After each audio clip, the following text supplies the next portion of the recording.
This is David's big adventure. Whoa, cool it.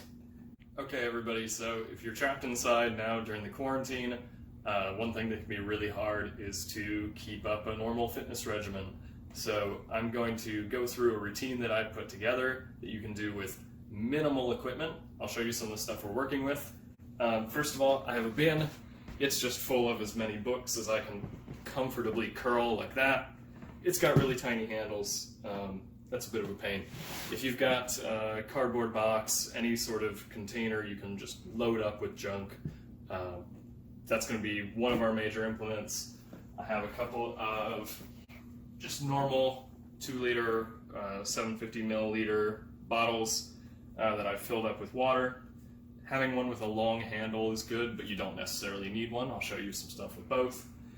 And our last bit of equipment, maybe one that you can't make yourself as easily, is just one of these pull-up bars. If you don't have one, talk to any straight male 20-something that you know. He has one, he hasn't used it in 3 years, take it away from him.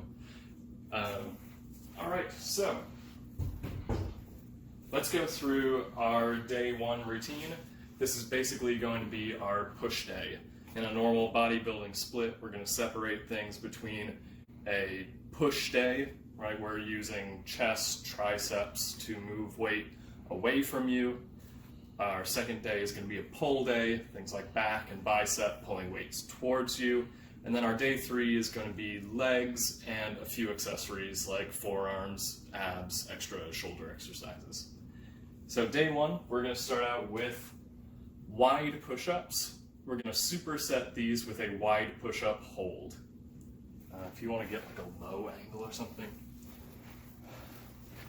So you've all seen lots of different push-up variations. There's claps, there's diamond push-ups. One of the general rules of thumb, the wider your push-up, and you're going to want to turn your hand out a little bit just for comfort on your wrist, a wide push-up is going to hit your chest more.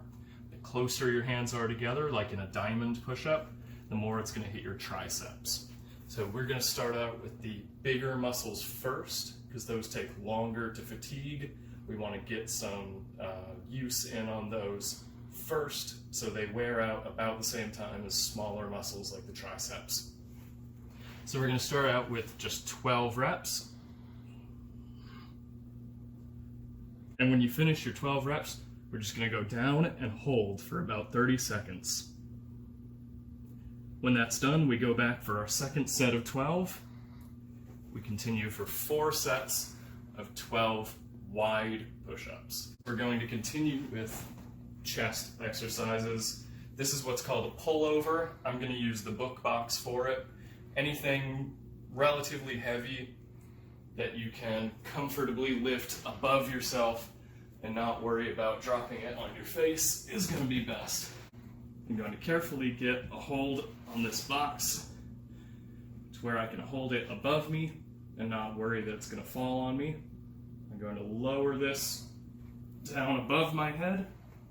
I'm using my chest to, with straight arms, pull that out above my head.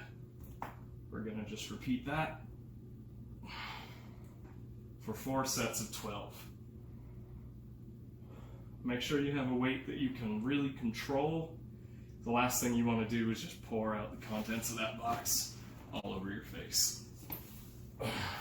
Alright, from the wide grip push-ups and the pullovers, our major chest exercises, we're going to start moving into triceps. I said before, a closer grip push-up is going to hit your triceps more. So we're going to do what are called diamond push-ups, or just narrow push-ups. Put your hands as close together as you comfortably can. All right, they're called diamond push-ups because we make this diamond shape with our fingers. You're going to lower yourself until your chest rests on your hands and push back up.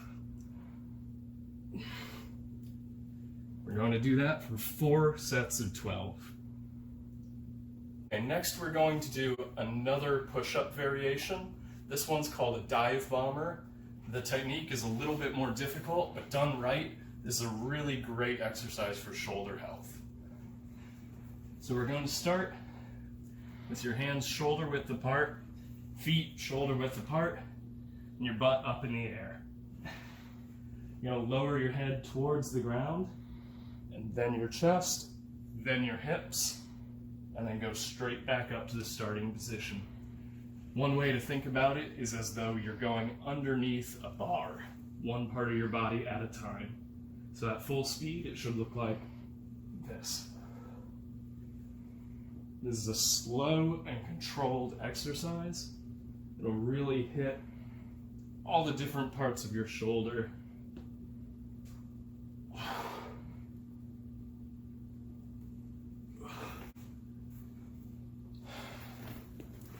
So that's going to warm up our shoulders for the next part of this workout.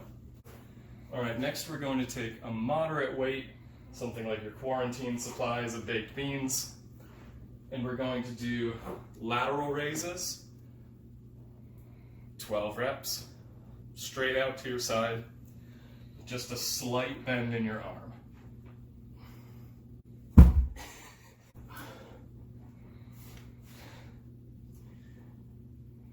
We're going to superset that, right? No breaks in between, with front raises. Just alternate one arm, then the other. All right, our next exercise is another shoulder exercise. This is going to replace something like a regular shoulder press or even a push press that we might do at the gym with barbells. We're going to do handstand push-ups. Now that can sound intimidating at first. This is a really easy exercise to gradually progress up to. The classic way to progress up to handstand push-ups is to just use the wall so you don't have to worry about balancing. I recommend putting on some socks so you don't scrape up your wall.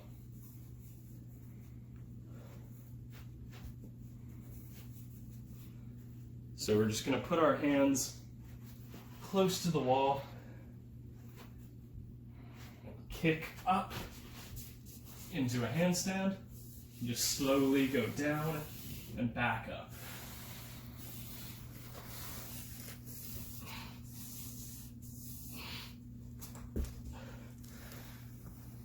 If you're not quite at a point where you're comfortable doing that for several reps, you can start by working up with incline push-ups. You can start with the seat of a chair.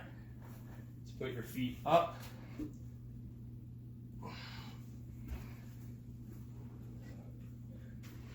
If you want to increase the incline, you can use the back of a chair.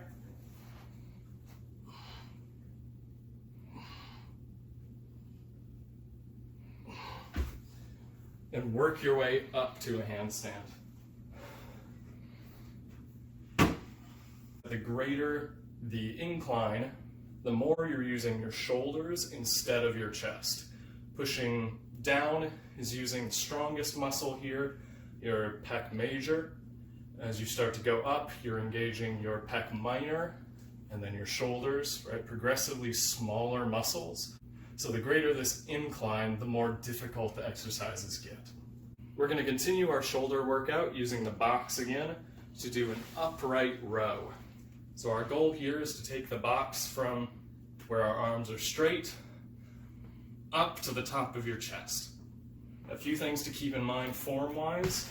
You want to keep your elbows high, higher than your hands throughout the whole exercise. Okay? So we're going to pull from straight arms up to your chin with your elbows high.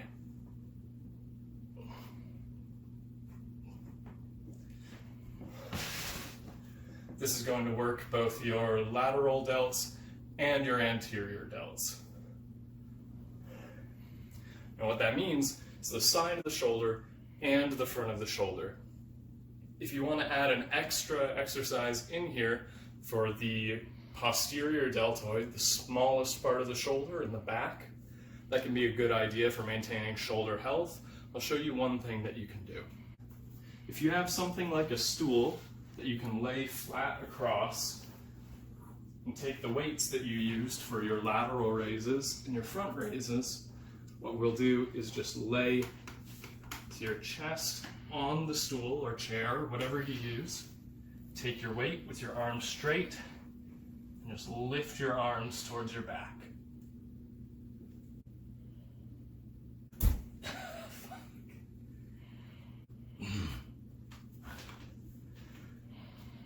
Just be careful not to overdo it. Your posterior delts are a small muscle. Working them slightly, especially for long sets with a low weight, is going to maintain your shoulder health, but pulling that is going to feel a lot worse than doing nothing at all. We're going to finish out our day one routine with some crunches. Your abs are one of the fastest healing muscles in your body, so we're actually going to do a little bit of work with them every day. So we're going to finish out with 5 sets of 25 crunches.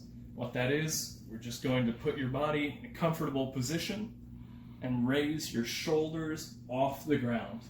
A lot of you might be used to doing sit-ups, right? Going all the way to the top. Crunches can actually provide just as much exercise for your abs, and it's a lot better for your spine. So we're just going to raise both shoulder blades off the ground and back down. If that seems too easy for some of you who might have been doing sit-ups for a long time, just add an extra hold at the top.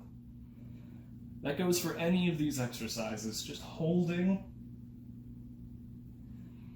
during the concentric motion is a great way to add difficulty without too much additional strain on your joints.